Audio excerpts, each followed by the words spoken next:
প্রথমবারের মতো বাড়ি কিনছে তাদের জন্য প্রাইমারি রেসিডেন্স কিভাবে পছন্দ করা উচিত সেটা ইম্পর্টেন্ট। আপনি কি ধরনের মানুষ এবং আপনি কি ধরনের পরিবেশে থাকতে চান সেটা অনেক বড় ব্যাপার। এবং আপনি একটা জিনিস অবশ্যই মনে রাখবেন যে আপনার বাসা কিনে ফেলার পরে হয়তো আপনি তার ফার্নিচার আপনি চেঞ্জ করতে পারবেন কিন্তু আপনি নেইবারহুড কিন্তু চেঞ্জ করতে পারবেন না, আপনার প্রতিবেশীকে চেঞ্জ করতে পারবেন না। ইনভেস্টমেন্ট প্রপার্টি হচ্ছে গিয়ে যে আপনার প্রাইমারি প্রপার্টি হয়ে গিয়েছে, আপনার নিজের একটা থাকার জায়গা আছে, এখন আপনি কিছু টাকা বাড়াতে চাচ্ছেন, ক্যাশ ফ্লো বাড়াতে চাচ্ছেন, প্যাসিভ ইনকাম বাড়াতে চাচ্ছেন, তো সেই ক্ষেত্রে আপনি খুঁজছেন গিয়ে ইনভেস্টমেন্ট প্রপার্টি। ডাউনটাউনের কাছাকাছি দেখবেন আপনি যদি ইনভেস্টমেন্ট প্রপার্টি কিনেন, ওখানে অলওয়েজ দেখা যায় গিয়ে আপনি রেন্টাল সুবিধাটা পাচ্ছেন, যে আপনি টেনেন্ট পাচ্ছেন, গিয়ে অ্যাভেলেবল টেনেন্ট পাচ্ছেন। রাকিব আহমদ, প্রাইমারি রেসিডেন্স নির্বাচন দিয়ে শুরু করতে চাই। প্রাইমারি রেসিডেন্স আসলে নির্বাচন একজন যখন করবেন, কিভাবে করবেন, কোন কোন বিষয়গুলোতে বেশি গুরুত্ব দেওয়া উচিত, আপনার কি পরামর্শ থাকবে? ধন্যবাদ আপনার প্রশ্নের জন্য। আমার যেটা মনে হয় যে আমি একটা জিনিস আসলে সবাইকে প্রথমে বলে রাখি, যে যারা অনেকদিন ধরে আমেরিকাতে আছেন তারা অলরেডি বাড়ি কিনেছেন হয়তো অনেকেই, তো তাদের জন্য এই প্রশ্নটা অতটা হয়তো গুরুত্বপূর্ণ নয়। বাট যারা নতুন এসেছে কিংবা প্রথমবারের মতো বাড়ি কিনছে তাদের জন্য প্রাইমারি রেসিডেন্স কিভাবে পছন্দ করা উচিত সেটা ইম্পর্টেন্ট। তো অনেক বেসিক কিছু ব্যাপার নিয়ে কথা বলবো যেন বোঝার জন্য সুবিধা হয় যারা নতুন এসেছে। কারণ আমি প্রচুর ফোন কল পাই নিউ ইয়র্ক সিটি থেকে এবং বিভিন্ন জায়গা থেকে যারা বাফলোতে আসতে যাচ্ছে, নতুন করে বাড়ি কিনতে যাচ্ছে। তো প্রাইমারি রেসিডেন্স যখন আমরা কিনি সেই সময় একটা খুব ইম্পর্টেন্ট জিনিস হচ্ছে গিয়ে আপনার লোকেশন, আপনি কি ধরনের মানুষ এবং আপনি কি ধরনের পরিবেশে থাকতে চান সেটা অনেক বড় ব্যাপার। এবং আপনি একটা জিনিস অবশ্যই মনে রাখবেন যে আপনার বাসা কিনে ফেলার পরে হয়তো আপনি তার ফার্নিচার আপনি চেঞ্জ করতে পারবেন কিন্তু আপনি নেইবারহুড কিন্তু চেঞ্জ করতে পারবেন না, আপনার প্রতিবেশীকে চেঞ্জ করতে পারবেন না। তো সেটা একটা খুব গুরুত্বপূর্ণ ব্যাপার যে আপনি কি চান। তো লোকেশন একটা গুরুত্বপূর্ণ ব্যাপার। তারপর হচ্ছে গিয়ে আপনি অবশ্যই যখন একটা জায়গা আপনি চুজ করলেন, তখন আমি বলবো গিয়ে যে সবসময় উচিত হচ্ছে গিয়ে গুগলে বা বিভিন্ন সার্চ ইঞ্জিনের মাধ্যমে চেক করে দেখা ওইখানে ক্রাইম রেট কিরকম, স্কুলের কন্ডিশন কিরকম, আপনার বিভিন্ন ধরনের অ্যামিনিটিস ফেসিলিটিস দরকার। হয়তো কারোর জন্য খুব ইম্পর্টেন্ট হচ্ছে যে তার বাসায় হয়তো ছোট ছোট বাচ্চা এবং তার গৃহিণী শুধু, সেক্ষেত্রে বাসায় একটা মাত্র গাড়ি, তো তার এমন একটা জায়গায় থাকা উচিত যেন কোনো ক্ষেত্রে যদি কোনো প্রয়োজন হয় যে কাছাকাছি একটা গ্রোসারি শপের কাছাকাছি থাকলে ভালো হয়। হয়তো বাসায় বুড়ো বাবা মা আছে, তারা একটু হেঁটে হয়তো বাবা হেঁটে যে একটু মসজিদে যেতে পারে, আমি জাস্ট উদাহরণ হিসেবে বলছি। সো অ্যামিনিটিস ফেসিলিটিস গুলি খুব ইম্পর্টেন্ট একটা ফ্যাক্টর, বাট এটা এক একজন মানুষের জন্য এক একটা ভিন্ন ধরনের প্রায়োরিটি থাকে। তো আপনাদের যার যার যে প্রায়োরিটি সে অনুসারে সেই অ্যামিনিটিস বা ফেসিলিটিস গুলি কতটুকু আছে সেটাও আপনারা দেখে নেবেন। আর আরেকটা জিনিস আমি বলবো গিয়ে যে যখন আমরা বিভিন্ন জায়গায় যাতায়াত করি, access to major city roads বা হাইওয়েজ, এটা একটা খুব ইম্পর্টেন্ট ব্যাপার। তো এমন একটা দুর্গম জায়গায় থাকবেন না নতুন যখন বাড়ি কিনছেন যেখান থেকে আপনার আসতেই হয়তো মেইন শহরে অনেক সময় লেগে যায়। এটা একটা বিরাট ব্যাপার, আপনি সবসময় চিন্তা করবেন। এবং সবচেয়ে বড় আরেকটা ব্যাপার হচ্ছে গিয়ে জব অপরচুনিটি। যারা নতুন বাড়ি কিনে তারা আমি বলবো যে অবশ্যই এমন কোনো জায়গায় কেনার চেষ্টা করবেন যেখান থেকে আপনি যে কাজের জায়গাটা আপনি পছন্দ করছেন বা যে ধরনের আপনার এক্সপার্টিস আছে সেই কাজগুলি যেন কাছাকাছি থাকে, যেন আপনার যাতায়াতে সমস্যা না হয়।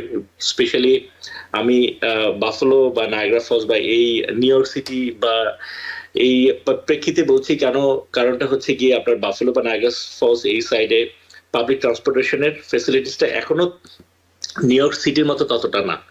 তো অবশ্যই আপনার নিজের গাড়ি করে অনেক জায়গায় যেতে হয়, এবং ঠান্ডার দেশ, এবং যখন অনেক ঠান্ডা পড়ে যায় তখন তো একটু কষ্ট হয়ে যায় একটু দূর দূরান্তে যাওয়া আসা করাটা, তাই না? আরেকটা জিনিস আপনি প্রথমে শুরু থেকেই বলেছিলেন বোধহয় যে ইনভেস্টমেন্ট প্রপার্টি চুজ করবার ক্ষেত্রে কি জিনিসগুলি আসলে আমাদের দেখা উচিত। আমি পাশাপাশি বলছি তাহলে আপনাদের খেয়াল রাখতে সুবিধা হবে।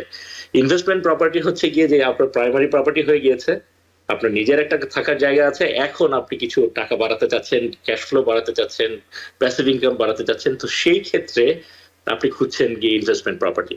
ইনভেস্টমেন্ট প্রপার্টির ক্ষেত্রে কিন্তু আপনার লোকেশনটা বড় ব্যাপার না, আপনার দরকার হচ্ছে গিয়ে এমন একটা জায়গা পছন্দ করা যেখানে জব অপরচুনিটি বেশি, অনেক মানুষজন যেই জায়গাটার কাছাকাছি থাকতে চায়। যেমন ধরেন কোন একটা সিটি ডাউনটাউনের কাছাকাছি দেখবেন আপনি যদি ইনভেস্টমেন্ট প্রপার্টি কিনেন, ওখানে অলওয়েজ দেখা যায় গিয়ে আপনি রেন্টাল সুবিধাটা পাচ্ছেন, যে আপনি টেনেন্ট পাচ্ছেন, গিয়ে অ্যাভেলেবল টেনেন্ট পাচ্ছেন। এবং আরেকটা ইম্পর্টেন্ট ব্যাপার হচ্ছে গিয়ে যে আপনার যে জায়গাটা আপনি বাড়ি কিনছেন সেখান থেকে আপনার পাবলিক ট্রান্সপোর্টেশন কতটা সুবিধাজনক ভাবে আপনাকে সাহায্য করতে পারে। কারণ আপনাকে এখন চিন্তা করতে হবে কি টেনেন্টের ভিউতে, যে এমন একজন টেনেন্ট আপনার এখানে থাকছে যার নিজের গাড়ি নাই, এবং সে তার নিজে বাড়ি নাই বলে তো আপনার এখানে থাকার চেষ্টা করছে। তো অবশ্যই তার হয়তো আর্থিক স্বল্পতা আছে, তো তাকে পাবলিক ট্রান্সপোর্টেশন ব্যবহার করতে হবে। তো এরকম জায়গা আমি দেখেছি যে পাবলিক ট্রান্সপোর্টেশন ফ্যাসিলিটি যখন বেশি থাকে সেই জায়গাগুলিতে ভাড়াটা তাড়াতাড়ি হয়ে যায়। একটা গুরুত্বপূর্ণ ব্যাপার হচ্ছে গিয়ে আপনি যখন যে কোনো জায়গায় এখন আমাদের ইন্টারনেটের যুগ, তো আমরা কিন্তু রিভিউ পড়তে পারি। তো সবসময় রিভিউ চেক করে দেখবেন, বিভিন্ন ক্ষেত্রে বিভিন্ন ধরনের ওপিনিয়ন মানুষজন দিচ্ছে, এবং যারা ওপিনিয়ন গুলি দিচ্ছে তারা কিন্তু একেবারে সত্যিকারই তাদের যে এক্সপেরিয়েন্সটা সেটাকেই কিন্তু এক্সপ্লেন করছে। তো এটা খুব বোঝার একটা ভালো একটা উপায়। আমি আরেকটা জিনিস বলবো যে অ্যামেনিটিস এবং ফ্যাসিলিটিস, যেটা আপনার প্রাইমারি রেসিডেন্সের ক্ষেত্রেও ইম্পর্টেন্ট, যে কাছাকাছি কোনো কনভেনিয়েন্ট স্টোর আছে কিনা, গ্রোসারি আছে কিনা, মার্কেট আছে কিনা, যেটা নিত্য নৈমিত্তিক যে জিনিসপত্রগুলি প্রতিদিন বা প্রতি সপ্তাহে লাগে সেই জিনিসগুলি যাতে কেনাকাটার জন্য সুবিধাজনক কোনো পজিশন আছে কিনা, সেটা অনেক ইম্পর্টেন্ট একটা ফ্যাক্টর।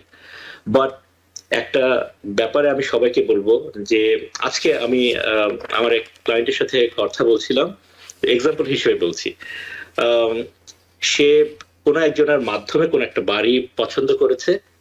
তো তার কোন একজন বন্ধু আমাকে জিজ্ঞেস করছিল যে আপনি কি একটু দেখবেন বাড়িটা কিরকম। তো আমি যখন ডিটেলস এর মধ্যে ঢুকি তখন দেখলাম যে সেই বাড়িটার মধ্যে কিছু ভায়োলেশন আছে, যে ব্যাপারটা কিন্তু পাবলিক রেকর্ডে নাই, মানে পাবলিক ওপিনিয়নের মধ্যে নেই। আপনি জিলোতে যদি চেক করেন সেখানে পাবেন না, বাট এজেন্ট রিমার্কস এর মধ্যে থাকে।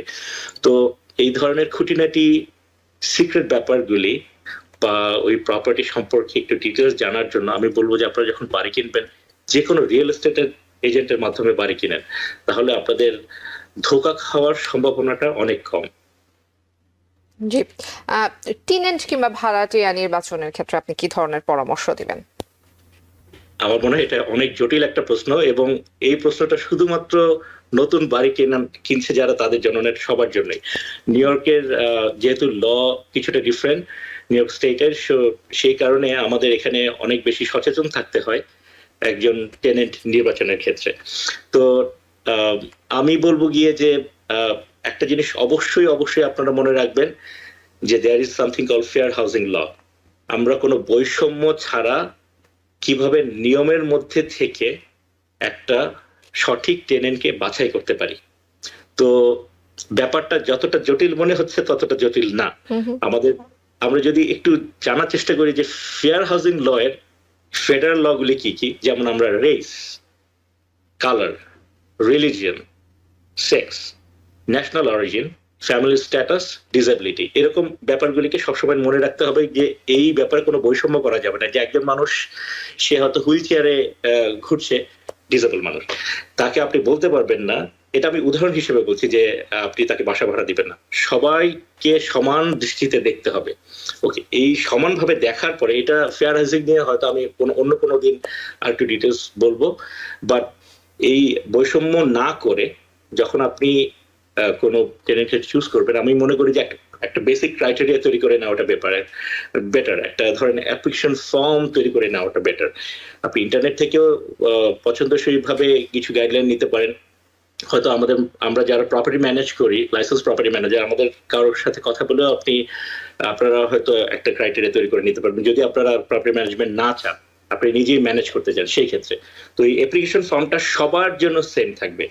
তো অ্যাপ্লিকেশন ফর্মটার মধ্যে কয়েকটা ভাগ থাকে, যেমন হচ্ছে কি পার্সোনাল ডিটেলস মানে হচ্ছে গিয়ে সেই মানুষটাকে, তার সাথে কারা কারা থাকবে এই বাসায়, তারা কি 18 বছরের উপরে হলে তাদের ডিটেলসটাও থাকবে, যদি নিচে থাকে সেক্ষেত্রে দরকার নেই। আর এরপরে থাকবে গিয়ে সে প্রিভিয়াসলি কোথায় ছিল, কোথায় কোথায় ছিল, কোন কোন বাসাতে ছিল বা কোথায় ছিল, সেটা আপনার জিজ্ঞাসা করার অধিকার আছে। এবং বর্তমানে কোথায় আছে, এবং আপনি কিন্তু তাকে বলে দিতে পারেন যে আমি কিন্তু ভেরিফিকেশনের জন্য আমি আপনার পুরনো ল্যান্ডলর্ড যারা আছে তাদের সাথে কথা বলবো। তো যারা অনেক যারা সত্যি সত্যি আপনার বাসাটা চায় এবং তারা ক্যাপাবল এবং তাদের কোনো ধরনের সমস্যা নেই, তারা কিন্তু আপনাকে ডাইরেক্টলি বলবে যে ঠিক আছে, কোনো অসুবিধা নেই, এবং নাম্বারগুলি তারা আপনার সাথে শেয়ার করবে।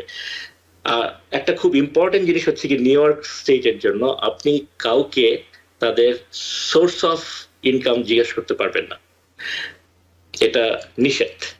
বাট আপনি তাকে অবশ্যই জিজ্ঞেস করতে পারেন proof of income. Proof of income মানে হচ্ছে কি, যেহেতু সে আপনার বাসাটা ভাড়া নিচ্ছে, এবং ধরেন একটা বাড়ির যদি ভাড়া হয় $1000, তার মানে হচ্ছে গিয়ে আমরা নর্মালি প্রপার্টি ম্যানেজ যারা করি, আমরা একটা হিসাব রাখি যে normally 30% should be the rent of the total monthly income. মানে হচ্ছে আপনি সারা মাসে যদি ধরেন $3300-3400 ইনকাম করেন, $3300 বা $3400, তাহলে আপনি $1000 একটা বাড়ি আপনি ভাড়া নিতে পারেন। তো ভাড়ার পরে তো আপনার বিল, ইন্স্যুরেন্স, অনেক ধরনের খরচ আছে, ওইভাবেই এটা ক্যালকুলেট করা হয়েছে। তো এটা একটা বড় রিজনের জন্য আমরা তাদেরকে জিজ্ঞেস করতে পারি proof of income, not source of income.